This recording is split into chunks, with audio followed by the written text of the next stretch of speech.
இறையேசுவில் பிரியமான சகோதர சகோதரிகளே, இன்று நமது தாய் திருச்சபையானது தூய ஜெபமாலை அன்னையினுடைய நினைவு நாளை கொண்டாடுகின்றது இல்லையா? இன்னைக்கு அவலடி ஆஃப் ரோசரி என்கின்ற மெமோரியல்னால இன்னைக்கு தாய் திருச்சபையானது கொண்டாடுகின்றது.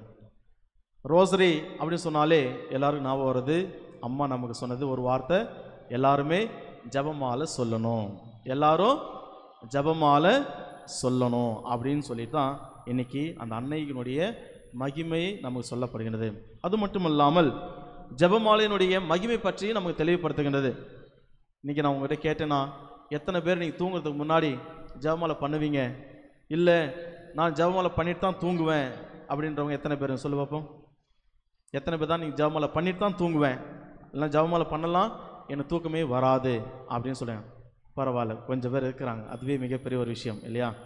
அன்பார்ந்தவர்களே, இன்னைக்கு அன்னை ஜெபமாலை அண்ணனுடைய நினைவு நாளை கொண்டாடுகின்ற பொழுது அப்படியே நம்ம பின்னாடி போய் பார்க்குறோம், ஜெபமாலை அன்னை எதுக்காக வந்துச்சு, இந்த திருவிழா எதுக்காக சொல்லப்பட்டது, ஜெபமாலையினுடைய மகிமைனா என்ன, ஜெபமாலையினுடைய வழியாக பெற்றுக்கொண்டவர்கள் யார் யார், எதுக்காக இன்னைக்கு ஜெபமாலை திருவிழாவானது கொண்டு வரப்பட்டதுன்னு சொல்லுகின்ற பொழுது 16ஆம் நூற்றாண்டில் இந்த 16th செஞ்சுரியில் போய் பார்க்கின்ற பொழுது அந்த காலத்து அன்பார்ந்தவர்களே, பயஸ் 5th என்கின்ற போப் ஆண்டவருக்கு மிகப்பெரிய ஒரு நெருக்கடி கொடுக்கப்பட்டது.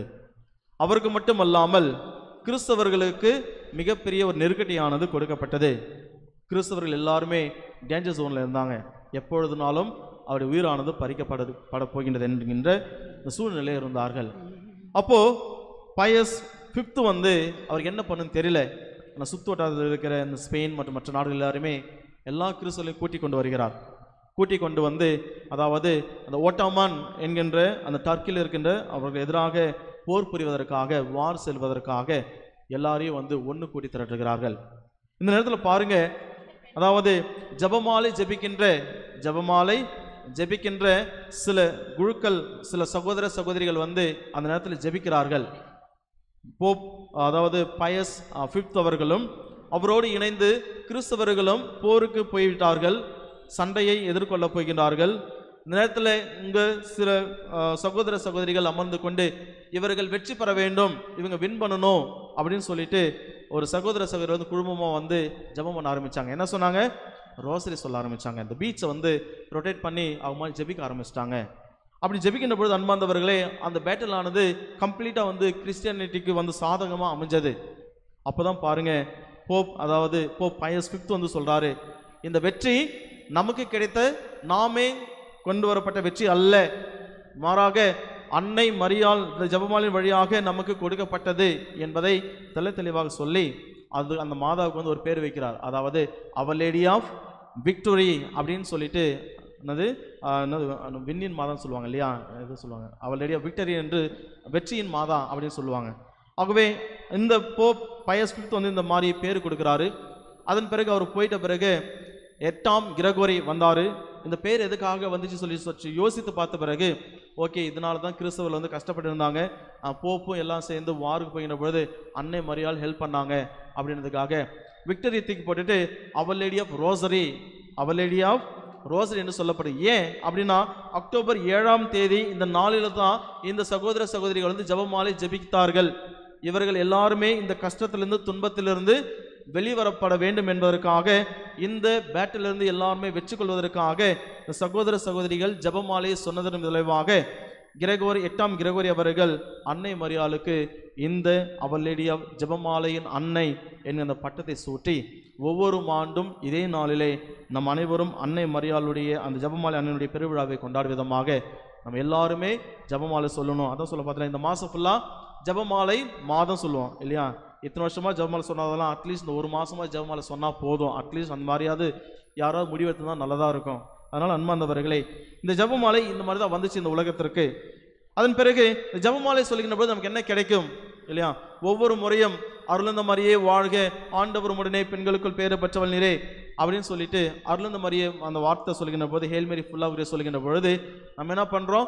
ஒவ்வொரு முறையும் அன்னை மரியாளுக்கு ரோஸ் பூ கொடுக்குறோம் இல்லையா? ஒவ்வொரு முறையும் நம்ம அந்த ஜெபத்தை சொல்கின்ற பொழுது ரோஸ் பூ கொடுக்கணும். நம்முடைய பெட்டிஷனை வந்து ரோஸ் பூவை வந்து அவங்களுக்கு கொடுத்து நம்ம அவங்கள்ட்ட ஜெபிப்பதை நாம் பார்க்கிறோம் அன்பார்ந்தவர்களே. அதே போல நம்ம இந்த பரலோகத்தில் இருக்கிற மந்திரம் சொல்கின்ற பொழுதும் அருளிந்த மரியை சொல்கின்ற பொழுதும் இந்த glory B to the father சொல்கின்ற போது நம்ம வந்து நாம உருவாக்கிய ஜெபம் அல்ல. ஆனால் எல்லாமும் வந்து இந்த ஆண்டவருடைய இறை வார்த்தையின் பொருட்டே அந்த பைபிளில் என்னெல்லாம் இருக்குதோ அதை வைத்து தான் நம்ம அதில் இந்த ஜெபமாலையானது உருவாக்கப்பட்டது. இந்த பரலோகத்தில் மந்திரம் சொல்லுகின்ற பொழுது ஆண்டவர் கற்பித்த ஜெபத்தை தான் நம்ம சொல்கிறோம். சீடர்கள் ஆண்டவரத்தில் வந்து ஆண்டவரே எங்களுக்கு ஜெபிக்க கற்றுத்தாருங்கள் என்று சொல்கின்ற பொழுது ஆண்டவராகி இயேசு கிறிஸ்து தன்னுடைய சீடருக்கு இந்த ஜெபமாலை கற்றுத்தருகின்றார். அதே போன்று அன்னை மரியாள் எலிசபெத் அம்மாளை காண செல்கின்ற பொழுது எலிசபெத் அம்மாள் அவளை வாழ்த்ததையும் பார்க்கின்றோம். அதற்கு முன்பாக அன்பார்ந்தவர்களே, வானதூதர் கபிரியேல் அவர்கள் வந்து அன்னை மரியாள்கிட்ட வருகின்ற பொழுது அருளிந்த மரியே வாழ்க, ஆண்டவர் உம்மோடு இருக்கிறார் என்று அவரை மகிமைப்படுத்துவதை நாம் பார்க்கிறோம். கடவுளே இறங்கி மகிமைப்படுத்துவதை நாம் பார்க்கிறோம். அன்பார்ந்தவர்களே, தான் பாருங்க, அந்த அளவுக்கு அந்த பவர்ஃபுல்லான இருக்கிற ஒரு ஜெபம். அதான் பாருங்க, ஒவ்வொரு முறையும் நீங்கள் அருளிந்த மரியை ஜெபம் சொல்கின்ற பொழுது நீ அன்னை மரியாளுக்கு ரோஸ் கொடுத்து அவளை வணங்குவது விதமாக நாம் செயல்படுகின்றோம். அது மட்டும் இல்லாமல் ஆண்டவருடைய பெயருக்கு நாம் மகிமைப்படுத்தும் விதமாக தான் இருக்கப்படுகின்றது அன்பார்ந்தவர்களே. அதே போல இந்த glory B to the father சொல்கின்ற பொழுது இந்த புக் ஆஃப் ரெவலேஷன்லேருந்து நமக்கு சொல்லப்படுகிற அன்பார்ந்தவர்களே, ஆண்டவருக்கும் தந்தையாகி இறைவனுக்கும் தூய ஆவியாருக்கும் நாம் மகிமைப்படுத்தும் விதமாக இந்த ஜெபத்தை சொல்கிறோம் அன்பார்ந்தவர்களே. ஆகவே தான் ஒவ்வொரு முறையும் நாம் ஜெபமாலையை ஜெபிக்கின்ற பொழுது முக்கியம் பாருங்கள், ஒவ்வொரு முறையும் நாம் ஜெபமாலை ஜெபிக்கின்ற பொழுது ஒவ்வொரு முறையும் அந்த பீட்ஸை நம்ம ரொட்டேட் பண்ணி அருளிந்த மரியை வாழ்க சொல்கின்ற பொழுது என்ன நடக்கின்றது இல்லையா? ஒரு ஸ்டாச்சுஸ் எல்லாம் பார்க்குறோம் இல்லையா?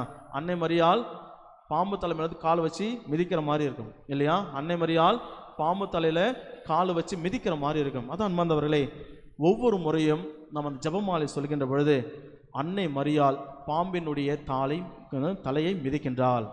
நம்ம ஒவ்வொரு முறையும் அந்த அருளிந்த மரியை ஜெபத்தை சொல்கின்ற பொழுது அன்னை மரியாள் சாத்தானுடைய தலையை போட்டு மிதிக்கின்றாள். நம்ம ஒவ்வொரு முறையும் நாம் ஜெபமாலை சொல்கின்ற பொழுது நாம் செய்த பாவங்களுக்காக அன்னை மரியாள் பரிந்து பேசுகின்றார். நாம் ஒவ்வொரு முறையும் ஜெபமாலை சொல்கின்ற பொழுது நம்ம எல்லா பாவங்களிலிருந்து விடுபடுவதை நாம் பார்க்கிறோம் அன்பார்ந்தவர்களே. அதான் பாருங்க, அன்னை மரியாள் காட்சியளித்த போது சொல்கின்றார், இந்த உலகத்திற்காக ஜெபியுங்கள், ஜெபமாலையை சொல்லுங்கள், பாவப்பட்டவர்களுக்காக பாவம் செய்தவர்களுக்காக ஜெபமாலையை சொல்லுங்கள் என்று சொல்லப்படுகிறது அன்பார்ந்தவர்களே. இதுதான் ஜெபமாலையினுடைய மகிமையாக இருக்கிறது. ஆகவே அன்பார்ந்தவர்களே, இப்போ கேட்டால் எத்தனை பேர் நீங்கள் ஜெபமாலை சொல்லுவீங்க? இன்னைக்கு இன்னொரு வாசம் கூட இருக்குது, சாதாரண வாசத்தை நம்ம பார்க்குறோம் இல்லையா?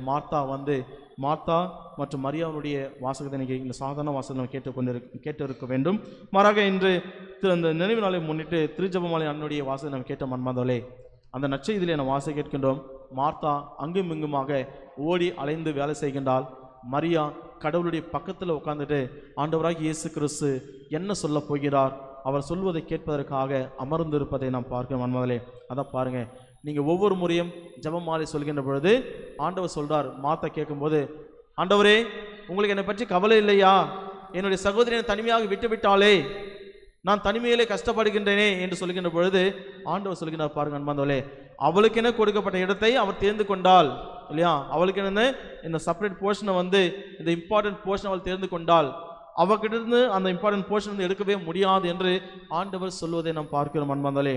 அதான் பாருங்க, இன்னைக்கு உங்களையும் என்னையும் பார்த்து சொல்கின்றார், நீங்கள் ஜெபமாலையை எடுத்து நீங்கள் ரொட்டேட் பண்ணி ஜெபிக்கின்ற பொழுது அந்த மாதிரி மரியாள் எப்படி ஆண்டோடைய பக்கத்தில் உட்காந்து ஆண்டோடைய வார்த்தைக்கு செவி கொடுத்து கேட்கிறாளோ அதே போல நாமும் ஜெபமாலையை உருட்டுகின்ற பொழுது ஜெபமாலையை சொல்லுகின்ற பொழுது ஆண்டோடைய பக்கத்தில் போயிட்டு உட்காந்து அவர் என்ன சொல்லுவார் என்பதை தான் நாம் கேட்பதை தான் நம்ம சுட்டி காட்டுகிறது அன்பார்ந்தவர்களே.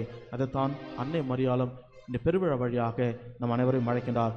ஜெபமாலையை சொல்லுங்கள், ஜெபமாலை சொல்லுவதன் வழியாக ஆண்டவரோடு நெருங்கி இருப்பவர்களாக பேறு பெற்றவர்களாக திகழுங்கள், ஆண்டுடைய வார்த்தைகளுக்கு செவி கொடுப்பவராக மாறுங்கள் என்று இன்று நம் அனைவரும் இந்த திருவிழாவானது அழைப்பிடுகின்றது. ஆகவே இந்த வரைக்கும் நான் ஜெபமாலை சொல்லாமல் இருந்தால் பரவாயில்லை, ஆனால் இன்று முதல் அட்லீஸ்ட் இன்று முதல் ஒவ்வொரு நாளும் அந்த அன்னை மரியாளுக்காக அந்த அன்னை மரியாளுக்கு நம்முடைய பர்சனுடைய வாழ்விற்காக நம்ம சாத்தானிலிருந்து விடுதலை பெறுவதற்காக நம்முடைய பாவத்தில் விடுதலை பெறுவதற்காக ஒரு 10 நிமிஷம் ஆகுமா, ஒரு 10 நிமிஷம் ஆகுமா ஒரு ஜெபமாலை சொல்லி முடிக்கிறதுக்கு, அந்த 10 நிமிஷம் ஜெபமாலை உருட்டி அந்த மரியாள் எப்படி ஆண்டவர் பக்கத்தில் உட்கார்ந்து ஆண்டவருடைய வார்த்தை செவி கொடுத்தாலோ நாமும் அதே போன்று அவருடைய பக்கத்தில் உட்கார்வதற்கு தேவையான இந்த வெப்பந்தான் இந்த ஜெபமாலை. அந்த வெப்பனை பிடித்துக் கொள்வோம், ஆண்டவருடைய பக்கத்தில் அமர்ந்து கொள்வோம், ஆண்டவருடைய வார்த்தைக்கு செவி கொடுப்போம், ஆண்டவருக்கு மகிமையை செலுத்துவோம். ஆமென்.